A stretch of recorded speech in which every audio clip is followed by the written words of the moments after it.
The other thing that I want to talk to you about, the offensive line, that's got to drive a lot of this. And I know you addressed this on the Locked On Browns podcast. Yeah, listen, I think offensive line, it's no secret, is one of the biggest needs that this team obviously has. And, I'm curious to see how they address it. I would imagine it's probably going to be a mix of some people in free agency and probably in the draft trying to get some guys in here that can be foundational building blocks moving forward that are young and you have under those rookie contracts. So whatever mix and match they decide to come up with.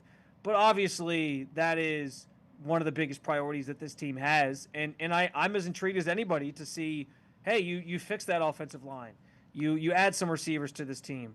What does that mean for a quarterback like Shedeur Sanders? What does that mean for a quarterback that maybe they draft this year? Or a guy like Malik Willis, who has kind of showed some flashes and is looking for that place to go be a starter on his own again. And if the Browns really have interest in him and they bring him in, what can he do with a sort of revamped group there? But I think that is one of the things that Tom Monken is excited about is kind of having, even though we talk about as this job cycle is playing out, are the Browns the most attractive job? And obviously the answer is largely no because their offense was so far behind a lot of these other teams.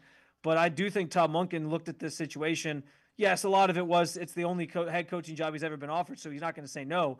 But I do think he looked at it and said, hey, that offense is kind of a ball of clay. And I get to come in and really take this thing from what it is and build it into something and see how I can sort of build my own offense with this and get my own guys that I want to build around in this situation. And so I think that is something that he's embracing, and we'll see how that kind of plays out. But I do think that starts in the trenches up front with the offensive line and figuring out what that group's going to look like moving forward.